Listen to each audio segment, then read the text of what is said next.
दामन तुम्हारा मेरे राम जी। एक बार तेरा शंभु गए तुम्हारा ऋषि पानी, शंभु गए तुम्हारा ऋषि पानी। एक बार देखा युग मानी, एक बार देखा, एक बार देखा, एक बार देखा। एक बार त्रेता युग में शिव जी कुंभज ऋषि के यहाँ जा रहे। देखो शिव जी कौन है? ये भव है, ये समुद्र है। किसी ने कहा समुद्र कहाँ जा रहा है? बोले कुंभज के यहाँ। बोले कुंभज कौन? कुंभ माने होता है घड़ा, कुंभ माने घट, और घड़े का बेटा हुआ कुंभज, घड़े का बेटा कुंभज। कितनी अच्छी बात गोस्वामी जी ने यहाँ संकेत की। शिव जी समुद्र हैं, तो कहे क्या समुद्र कभी घड़े के यहाँ जाता है? बोले शिव जी कहाँ जा रहे? कुंभज का तात्पर्य घट, घड़ा माने देखो ये जो हृदय है ना, ये हृदय भी घट कहा जाता है, ये हृदय भी घड़ा है। और इस हृदय रूपी घड़े का बेटा है भाव, क्योंकि भाव कहाँ प्रकट होता है? हृदय में। तो कुंभज कौन हुआ? भाव, घड़े का बेटा भाव, तो हृदय घट का बेटा भाव, अर्थात शिव जी भाव से कथा सुनने जा रहे हैं। और कौन जा रहा है? संग सती जग जननी भवानी, संग सती जग जननी भवानी, पूजे ऋषि अखिलेश्वर ज्ञानी, पूजे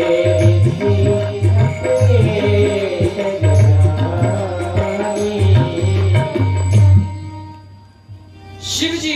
देखो गोस्वामी जी ने शिव जी के साथ में कोई विशेषण नहीं लगाया। एक बार त्रेता युग में शंभु गए, केवल शंभु गए। और जहां सती जी की बात आई, संग सती जग जननी भवानी, विशेषण लगा दिया। कहने का तात्पर्य सती जी तो जा रही कथा सुनने, लेकिन विशेषता को धारण किए हुए जा रही है। उनके मन में ये बोध है कि मैं जगत जननी हूं। और अगर भगवान की कथा सुनने जाना है, और यदि विशेषण विशेषताओं को लेकर के, अपने पद प्रतिष्ठा को लेकर के जा रहे हो, तो वह कथा आपके लिए हितकर नहीं होगी। और यही हुआ, सती जी के लिए कथा हितकर नहीं। भगवान के दरबार जाओ तो अपने समस्त विशेषताओं को, विशेषणों को, अपने पदों को, प्रतिष्ठाओं को, यश वैभव को अपने घर में छोड़ करके आओ। जगत पिता जगदीश्वर के दरबार में अपने पदों को मत लेकर के बीच में आना, सब बिगड़ जाएगा। ये विशेषता जग जननी। और सुनी महेश, पूजे ऋषि, और जैसे ही रष्ट जी ने देखा, प्रणाम किया, पूजन किया। अखिलेश्वर जाने, अखिल ब्रह्मांड नायक के ईश्वर हैं। और राम कथा मुनि बज बखानी, सुनी महेश परम सुख मानी। और जब राम कथा महात्मा जी ने सुनाई, शिव जी परम प्रसन्न हो गए और चल दिए कैलाश की ओर। कहत सुनत रघुपति गुण गाथा, कछु दिन तहां रहे गिरिनाथा। और मुनि सन विदा मांगी त्रिपुरारी, मुनि से विदा मांग ली और चले भवन संग दक्ष कुमारी। देखो यहाँ भी विशेषता है, यहाँ भी सती जी शिव जी के साथ आई, पर गोस्वामी जी लिख क्या रहे? दक्ष कुमारी, क्योंकि दक्ष भी अहंकारी था ना। आप लोगों ने सुना होगा दक्ष ने भगवान शिव का कैसा अपमान किया, फिर भले बाद में सर को कटवाना पड़ा हो, बकरे का सब लगा फिरा हो। भगवान भोले बाबा ने कहा खूब मैं कर रहा था, अब बकरे का मुख लगा के घूम, खूब मैं बोल। ये दक्ष कुमारी हैं। गोस्वामी जी कहा भी ये देखो दक्ष कुमारी जा रही है। और उसी समय त्रेता युग का समय था। राम जी उस समय लीला मंच पर थे, संसार में लीला कर रहे थे, मर्यादा पुरुषोत्तम के रूप में थे। और उस समय कौन सी लीला चल रही थी? जब भगवान श्री जानकी जी के विरह में रुदन करते हुए, उनकी खोज करते हुए वन में विचरण कर रहे। और इधर ध्यान देकर सुनना, बस अब समय क्योंकि हो चुका है, थोड़ी देर और, बस 10 से 15-20 मिनट माता जी, थोड़ी देर और सब लोग बैठो, क्योंकि घर के काम काज, भोजन व्यवस्था ये तो रोज होना है, और कथा देवी रोज नहीं मिलना, ये तो माता रानी की कृपा से कभी कभी मिलती हैं। आप सब लोग परम भक्त हैं। हम तो ये समझ रहे हैं भैया कि देखो आप जितने लोग बैठे हो, हमारे लिए एक एक श्रोता यहाँ पर 10-10 से ज्यादा कहीं अधिक है, एक कम। क्योंकि इस समय जितने लोग बैठे हैं, मुझे लगता है ये सब लोग कथा के रसिक लोग बैठे हैं, जो लोग कथा को ही प्रिय है, जिनको कथा ही प्रिय है, जिनको अन्य चीजें प्रिय नहीं है। क्योंकि अगर ज्यादा भीड़ होती तो कुछ उसमें संगीत प्रेमी होते हैं, कुछ केवल दर्शन करने, कुछ केवल फोटो खिंचवाने, कुछ केवल भंडारा पाने, ऐसे। लेकिन यहाँ तो केवल जो बैठे हैं सब, मुझे लग रहा है सब केवल कथा के रसिक हैं। कथा देवी ने सबको रोक रखा है। रमनते योगिनो, इनको भगवान की कथा इनके हृदय में रमण करने लगी। एक बात सुनो चलते चलते, राम जी के चरित्र के सुनने का फल क्या है? जैसे ही शिव जी ते ही मुनि सन विदा मांगी, और जैसे विदा मांगी और कथा सुन करके चलने लगे, संग में दक्ष कुमारी को लिए हैं, और जैसे ही चलने लगे उसी समय उनके मन में चाह आई। हृदय विचारत जात हर, कहीं विधि दर्शन हो। कथा का फल है कि मन में चाह आ जाए कि अब कब भगवान के दर्शन हो।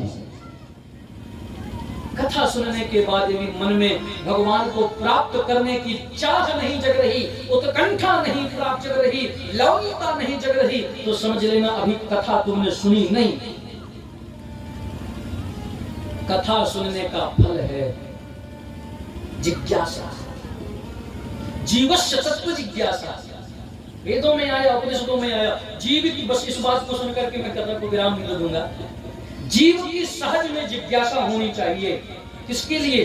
तत्व को जानने के लिए। वो तत्व जिसको मैंने कल बताया था, वही तत्व ब्रह्म है, वही परमात्मा है, वही ईश्वर है, वही राम कृष्ण हरि नारायण। वो तत्व नाम विभिन्न है। अगर जीव की उस तत्व को जानने की जिज्ञासा नहीं है तो अभी उसने सत्संग नहीं किया, अभी कथा नहीं सुनी। मेरे गुरुदेव प्रपत्ति दर्शन एक ग्रंथ है, बहुत सुंदर, उसमें सूत्र शैली में लिखा, भगवत प्राप्ति का एक ही हेतु है, क्या? तत्र लौल्यम एव कारण, उत्कंठा, लौल्यता। अगर जीवन में आपके मन में उत्कंठा नहीं है, जिज्ञासा नहीं है, चाह नहीं है, तो परमात्मा आपसे कोसों दूर है। कितने भी माला फेर लो, माला फेरत जब गया, कितने जन्म निकल जाए, कुछ नहीं होने वाला। वो जिज्ञासा जब तक झटपटाहट ना हो, तड़प ना हो, विरह ना हो, नानाक पृष्ठम न च पारमेष्ठम, कुछ नहीं चाहिए, न योग सिद्धि न पुनर्भवम वा समंजसत्वा विरहय्य कांक्षे। सिर्फ विरह चाहिए, ये भक्ति की पहचान है। प्रेम चाहिए, और जिस दिन वो मिल गया समझ लेना भगवान भी मिल गए। अच्छा आप बताओ, भागवत जी में सुना होगा, गोपियां वृंदावन में रहते हैं, भगवान मथुरा आ गए, लौट करके वृंदावन नहीं गए। और मथुरा से वृंदावन की दूरी कुछ ज्यादा है क्या? जो लोग गए होंगे देखे होंगे, बहुत ज्यादा से 2 घंटे की यात्रा। मान लो आज के समय में ज्यादा साधन है, उस समय कम साधन थे, 4 घंटा, 6 घंटा, 8 घंटा, एक दिन मान लो। और गोपियां जानती हैं कि हमारे प्रियतम, हमारे प्राण, हमारे कृष्ण मथुरा में हैं, अगर हम उनके बिना नहीं रह सकती तो जाकर के मिल आती। कौन दूर था, देखाती फिर चली आती। यहाँ केवल दर्शन की चाह नहीं, ये रहस्य है। यहाँ गोपियां भगवान से भगवान का प्रेम चाहती हैं, विरह चाहती हैं। विरह में जो सुख है, देखो मिल जाने के बाद वो चाह है, वो जो जिज्ञासा है, वो जो एक तड़प है, वो समाप्त हो सकती है। लेकिन अगर मिले ना तो एक और वो सुख कोई कोई रसिक संत जानते, कोई कोई बिरले महात्मा जान पाए। तो भगवान शिव के हृदय में वो झटपटाहट जगी। साधारण व्यक्ति की बात नहीं, स्वयं भगवान शिव के मन में आ गया। हृदय विचारक जात हर, कहीं विधि दर्शन हो, दर्शन की चाह। और जब दर्शन की चाह लेकर के गए, तभी उनको मार्ग में देखा।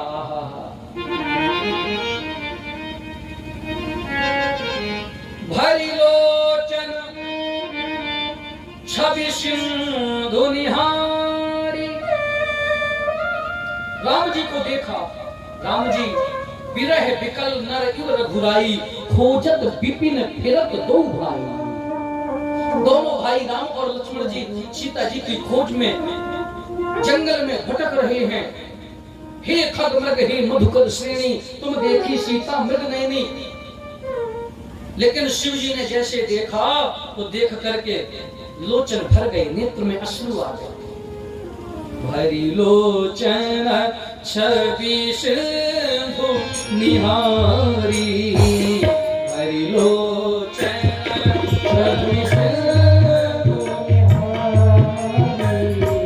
कुसुमय जानी न की रचनारी, कुसुमय जानी न जय सच्चिदानंद जग पावन, जय सच्चिदानंद जग पावन। अस कही चले मनोज सावन, अस कही चले मनोज सावन। जय सच्चिदानंद जग पावन। शिव जी ने कहा जय हो सच्चिदानंद भगवान की जय हो, प्रणाम कर लिया, चल दिए। किसी ने कहा कि जब शिव जी ने राम जी को देखा और राम जी को पहचान गए कि ये नारी के विरह में जो मानव देह में जो रो रहे हैं, ये कोई साधारण देहधारी नहीं, ये तो परमात्मा है, राम है, भगवान है। तो वहां उनसे कुछ वार्तालाप कर लेते, कुछ पूछ लेते, कुछ परिचय हो जाता। तो स्वामी जी कहते नहीं, शिव जी ने देखा कुसमय जाने, कुसमय, समय ठीक नहीं जाना, समय को ठीक नहीं देखा। अभी राम जी हमारे लीला मंच में हैं, अभी उनको बीच में टोकना ठीक नहीं। और राम जी और शिव जी प्रणाम करके चल दिए। लेकिन सती जी सोचने लगी, चले जात शिव सती समेता, पुन पुनि पुलकर कृपा ने केता। शिव जी तो परम प्रसन्न है कि मैंने मन में जिज्ञासा करी कि राम जी दर्शन दे दो। राम जी ने तुरंत दर्शन दे दिया। बहुत भाव विभोर हैं, लेकिन सती जी के मन में शंका है, ये कैसे राम ब्रह्म हो सकते हैं? ये एक पत्नी के विरह में रो रहे हैं, ऐसे रो रहे हैं, ये तो हो ही नहीं सकती परमात्मा।